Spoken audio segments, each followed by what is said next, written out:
Assalamualaikum warahmatullahi wabarakatuh. Adik-adik, teman-teman, dan kakak-kakak, serta ananda semua. Kali ini kita akan mendengarkan sebuah kisah yang berjudul Abu Nawas dan Kodi yang Jahat. Bagaimana kisahnya? Ayo kita saksikan bersama-sama. Abu Nawas dan Kodi yang Jahat. Disebutkan bahwa di hari tuanya, Abu Nawas telah meninggalkan seluruh kebiasaan buruknya. Ia kembali ke jalan yang benar dan bertaubat kepada Allah. Bahkan, kini ia telah menjadi guru mengaji. Rumahnya yang sangat sederhana itu telah dipakai sebagai tempat pengajian. Rumah Abu Nawas yang itu tampak begitu ramai dikunjungi oleh murid-muridnya yang datang untuk belajar membaca kitab. Semua mereka terlihat begitu tekun mendengarkan uraian-uraian yang disampaikan oleh guru mereka, yaitu Abu Nawas. Ketika pengajian baru saja berjalan, beberapa saat datanglah seorang wanita tua untuk memohon bantuan Abu Nawas. Wahai Tuan Guru, hamba datang kemari adalah dengan maksud untuk meminta pertolongan Tuan Guru. Oh ya, ada apa keranaan? Begini Tuan Guru, sekarang ini di rumah saya ada seorang pemuda. Pemuda itu adalah seorang saudagar dari Mesir. Ia telah mendapat perlakuan yang tidak wajar dari Tuan Kodi yang baru diangkat itu. Wah, perlakuan tidak wajar. Apa yang telah dilakukan oleh Tuan Kodi terhadap pemuda itu? Ya luar tak pemuda itu, kecuali pakaian yang melekat di dadanya, habis dirampas oleh Tuan Kodi itu. Apa? Tuan Kodi telah merampas harta benda itu? Benar, Tuan Guru. Sehingga sampai angkos untuk kembali ke Mesir pun tidak punya lagi. Saya merasa kasihan melihatnya. Dan saya merasa berkewajiban untuk menolongnya. Oleh sebab itu, pemuda tersebut saya bawa ke rumah saya. Oh, sungguh semua keterlaluan Kodi itu. Tapi, dapatkah Ibu menceritakan kepada saya mengapa Kodi itu berbuat demikian? Begini, Tuan Guru. Pada suatu malam, pemuda itu bermimpi menikah dengan anak perempuan Kodi tersebut dengan mahar atau mas kawin yang banyak sekali. Lalu, mimpinya itu diceritakan kepada sahabat-sahabatnya. Entah bagaimana, berita tentang mimpinya saudagar itu meluas ke seluruh kampung dan akhirnya sampai ke telinga Tuan Kodi itu. Beberapa hari kemudian, Tuan Kodi itu datang menemui saudagar tersebut untuk menanyakan apakah benar pemuda itu telah bermimpi demikian. Setelah Tuan Kodi itu menerima jawaban dari pemuda tersebut bahwa mimpinya itu benar, maka Tuan Kodi memaksa pemuda itu untuk memberi mahar anaknya itu. Tentu saja pemuda tersebut tidak bersedia memberinya. Akhirnya Tuan Kodi itu menyuruh beberapa orang bawahannya untuk merampas seluruh harta pemuda Mesir itu. Begitu ceritanya. Lalu sekarang, apa yang Ibu inginkan? Kami mengharapkan pertolongan Tuan Guru untuk mengatasi tindakan Tuan Kodi yang sewenang-wenang itu. Oh begitu, baiklah. InsyaAllah akan saya tolong. Suruhlah pemuda itu datang kemari.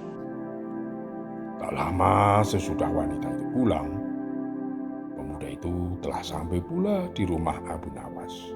Ternyata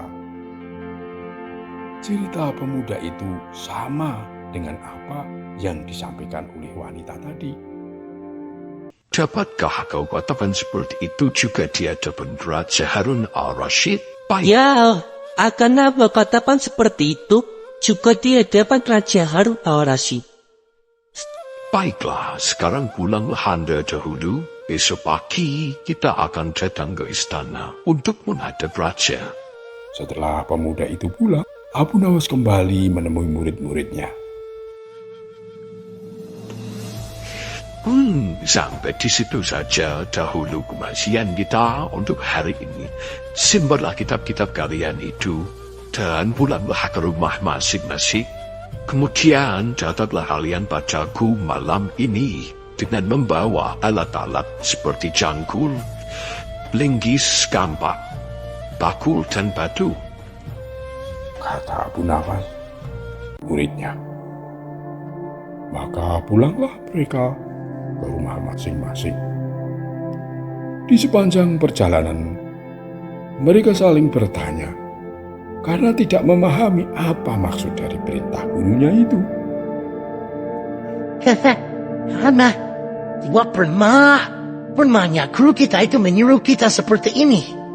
Apalagi malam hari. Apa gerangan yang akan diperbuat oleh guru kita malam ini? Tanya yang satu, Entah, hamba pun tidak mengerti. kata yang lain. Hamba kira pasti kita disuruh gotong royong. Kata yang lain lagi, Hah? Aneh-aneh aja. Malam kok gotong royong. Gotong royong apa? begitulah percakapan mereka sepanjang perjalanan karena tidak ada yang dapat memberikan jawaban yang pasti. Malam itu, mereka telah berkumpul lagi di rumah gurunya, lengkap dengan alat-alat yang diperintah itu. Hai kamu sekalian, tahukah kalian rumah Tuan Kopi yang baru selesai dibangun itu? Tahu, Tuan Guru. Jawab mereka serentak. Nah, pergilah malam ini kalian semua ke rumah Tuan Kopi itu. Lalu pecahanlah rumah tersebut. Kalau ada yang bertanya kepada kalian, katakan akulah yang menyuruhnya. Dan bila ada yang hendak melempar atau mencegah kalian, pukul dan lempar pula mereka. Kata Abu Nawas, memerintahkan murid-muridnya yang berjumlah puluhan orang itu. Walaupun terasa aneh, namun karena ini perintah guru mereka, berangkat juga ke sana dan melaksanakan seluruh yang diperintahkan itu. Tak berapa lama, robohlah rumah Tuan Kodi yang belum selesai ditempatinya ini hancur berantakan. Keesokan harinya, Abu Nawas terpaksa berurusan dengan Baginda Harun al-Rashid di istana. Sebelum berangkat, Abu Nawas memanggil pemuda Mesir itu terlebih dahulu untuk diajak menghadap raja. Abu Nawas, betul tahun kau telah menghancurkan Pupakorti itu darti malam. Betul Tuanku yang mulia. Hamba lah yang telah menyuruh murid-murid hamba untuk hancurkannya. Kenapa kau suruh murid-muridmu berbuat demikian? Ampun, hamba, wahai Tuanku yang mulia. Sebab hamba menyuruh mereka memecahkan rumah Tuan Koci itu. Ialah karena pada malam kemarin hamba bermimpi bahwa Tuan Koci itu datang kepada hamba lalu menyuruh hamba untuk memecahkan rumahnya. Oleh sebab itulah rumah itu hamba pecahkan. Kian, hai Abu Nawas, bolehkah Nabi itu dilakukan hukum dari mana boleh yang kamu pakai itu? Maafkan hamba, wahai Baginda yang mulia. Sesungguhnya hukum yang dipakai oleh Tuan Koci itu jugalah sebenarnya yang hamba gunakan. Maksudnya? Ya, Tuanku, Ada seorang pemuda Mesir datang ke negeri ini untuk berniaga dengan membawa barang dagangannya yang banyak sekali. Pada suatu malam, ia bermimpi menikah dengan anak Tuan Goti ini. Dengan mahar sekian banyaknya, kabar itu terdengar oleh Tuan Goti, dan ia pergi mendapatkan pemuda Mesir itu dan meminta mahar anaknya. Tentu saja, pemuda itu tidak mau. Maka Tuan Goti marah lalu merampas segala harta bendanya. Tuan Goti yang mendengar keterangan Abu Nawas itu terpaksa diam diri, tak bisa berbuat apa-apa. Lalu Baginda bertanya, Di mana pemuda Mesir itu sekarang? Ada di sini, Tuanku. Suruh dia masuk mulai. maka datanglah pemuda itu ke hadapan raja, lalu menceritakan segala hal ikhwalnya dari awal hingga akhir. Mendengar keterangan pemuda Mesir itu, kemarahan Baginda beralih kepada Tuan Goti. Masuk mulai saat ini kau kupecat dari jabatan Goti dan segala harta yang telah engkau rampas itu kembalikan. Setelah selesai perkaranya, kembalilah pemuda Mesir itu bersama Abu Nawas ke rumahnya dengan perasaan gembira. Aduh, demikianlah kisah Abu Nawas dengan Tuan Goti yang jahat.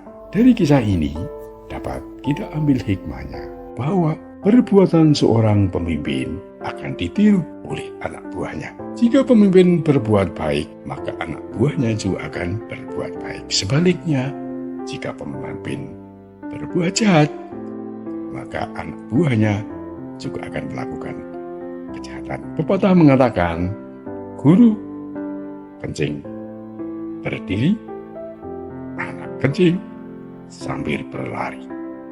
Dan sesungguhnya